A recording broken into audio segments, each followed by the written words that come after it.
So till now we discussed text first 10 verses of chapter 2. Now we have the next series 11 to 22, which is all about realizing the absolute truth. Now if you see text 10 focuses that how Jivasya Tattva Jigyasa. In the text 10, the Sanskrit says Jivasya Tattva Jigyasa, which means one should realize the absolute truth. So the goal of dharma, goal of artha and goal of kama, all should ultimately lead to absolute truth. So then the question comes, what is the absolute truth? That is the question. What is the absolute truth? And then after that the question will come, how to realize that absolute truth?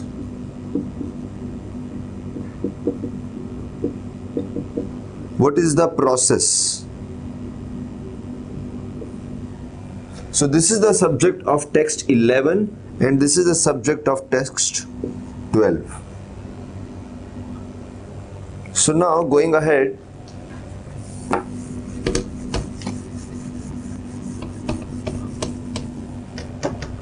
so text 11 is what is the absolute truth. So if you read the Sanskrit part, Vadanti tat tattva vidas tattvam yajnanam advayam brahmeti paramatmeti bhagwan iti shabdate. Learned transcendentalists who know the absolute truth call the non-dual substance as Brahman, Paramatma and Bhagavan. So the three names are given for the absolute truth. Three levels of understanding are given: Brahma, Paramatma and Bhagavan.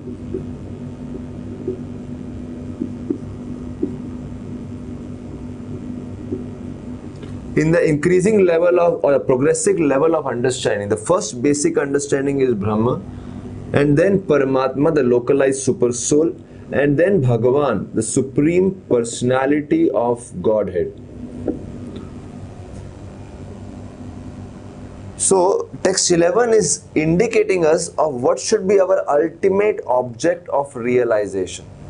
That same non-dual substance is known by three names, and then Srila Prabhupada explains this further in the purport. And as per our previous understanding of Bhagavad Gita and other scriptures, we understand that how Bhagavan is the topmost understanding of absolute truth. And after that, 12 says how to realize the absolute truth. So if you look at the 12th verse, it says, Tat Shraddha Munayo Jnana Vairagya Yuktaya Pashyanti Atmani Cha Atmanam Bhaktya Shruta Grihitaya. So if you look into the translation, it says how to realize the absolute truth? Rendering devotional service. Bhaktya, devotional service in terms of how one has heard from Vedanta Shruti. So based on a very bona fide scriptural understanding. So when we say devotional service, it is not just a sentimental phenomena which is based on scriptural understanding. Vedanta Shruti. So this is how when one enters devotional service which is based on Vedanta Shruti, and as we already discussed in text 7, the devotional service is followed by Gyan and Vairagya. So it says well equipped along with knowledge and detachment.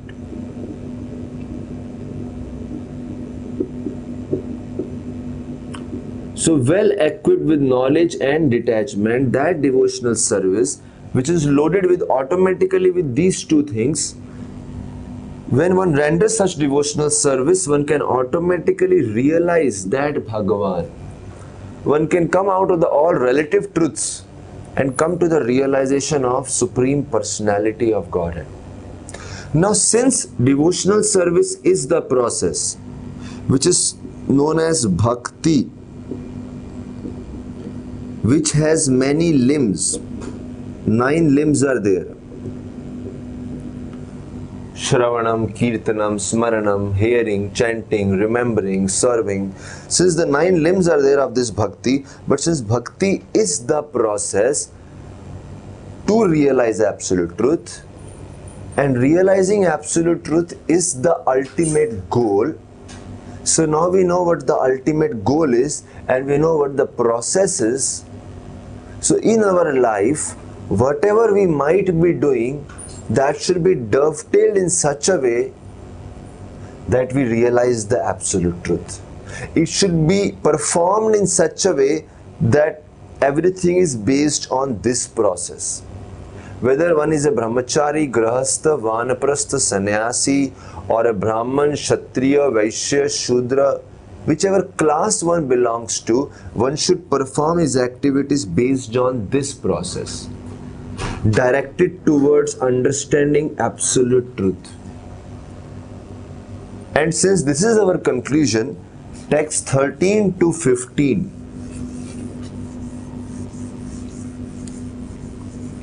Text 13 to 15 points out what should be the one pointed attention in life.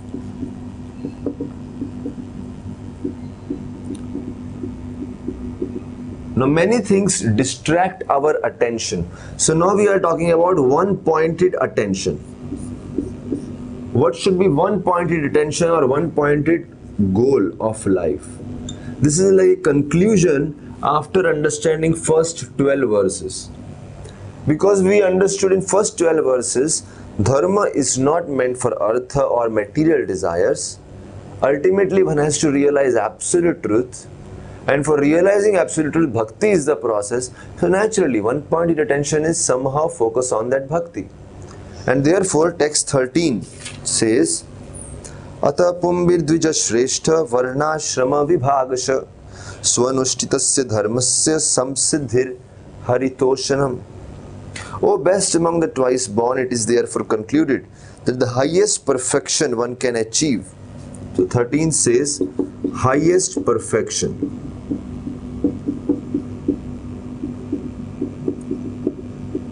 So highest perfection one can achieve by discharging the duties for one's own occupation according to caste divisions and orders. So 4 social orders are there, 4 spiritual divisions: brahmachari, grahastha, vanaprastha, sannyas, brahman, kshatriya, vaishya, shudra. So whichever class one may belong to, but the highest perfection of all 4 varnas or 4 social divisions and 4 spiritual divisions or ashrams. What is that? To please the personality of Godhead. Every decision, every interaction, every activity, everything should be dovetailed to this point, that Supreme Personality of Godhead should be pleased. Samsiddhir Haritoshanam, the name given is Hari. And then, if this is the highest perfection, what is the 14th verse? If Hari has to be pleased, how one can please Hari? 14th. Tasmad ekena manasa. So tasmad means therefore. Tasmad ekena manasa means one pointed attention. One has to cultivate this kind of attention, this kind of focus, this kind of one pointed determination. Ekena manasa Bhagavana Satvatampati. Towards whom? Towards Bhagavan Satvatampati, who is the protector of his devotees. And what should one do? With one pointed attention, Shrotavya, hear about. Kirtitavyascha, glorify. Cha Dheyas Pujyascha Nityada, remembered. and worship.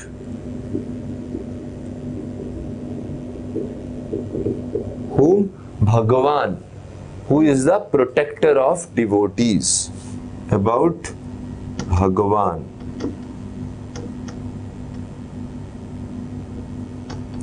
So Srila Prabhupada explains that how everyone has a tendency to hear about, glorify, remember or worship some person. But now we have to direct those tendencies towards Bhagavan, who is the protector of the devotees. And after explaining what should be our one-pointed attention, so in the 13th verse it is said, all the varnas and ashram, what is the highest perfection? 14 says, what should be one-pointed attention? This is the process. And how this process will help? This remembrance, by hearing, glorifying, worshipping, how this remembrance will help? It further highlights the power of this process.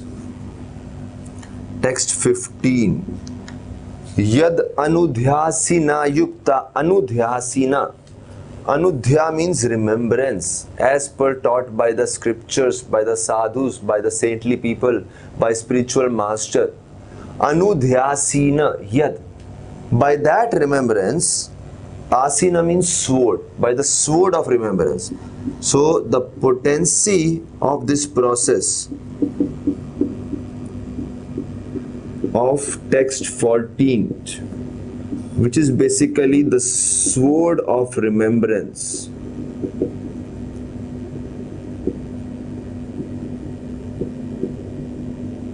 So by taking the sword of remembrance, what happens? Yad anudhyasina yukta karma granthi nibandhanam. Karma granthi. What happens? Karma means the reactionary work or the fruitive work, not of reactionary work.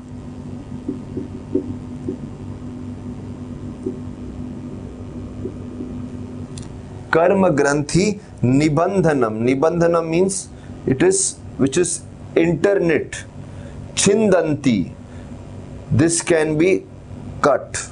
So this knot, which is a binding, which is binding us birth after birth, again and again, it is cut. Chindanti. How? By the sword of remembrance. So all the fruitive reactions are cut away, which are binding us to this world. So then he says, who will not pay attention?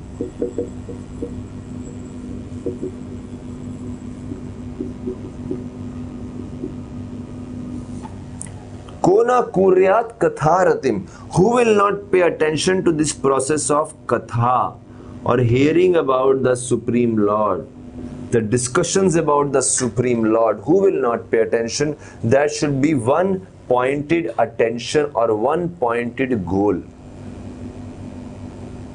But then somebody may say, okay, very good, the sword of remembrance, sword of hearing, sword of glorification, sitting in Hari Katha, talking about Krishna, discussing about Krishna, chanting Krishna's name.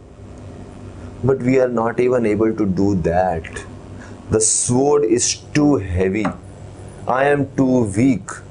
Or the binding knot of reactionary work is binding me in this world, and I just cannot let my mind free with one pointed attention towards this process. It is just so difficult.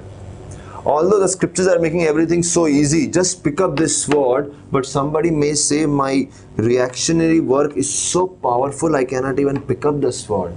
I am so much bound in this material world. I am so busy, I have no time, I have so many obligations, responsibilities, and more than that, I have no taste for this process.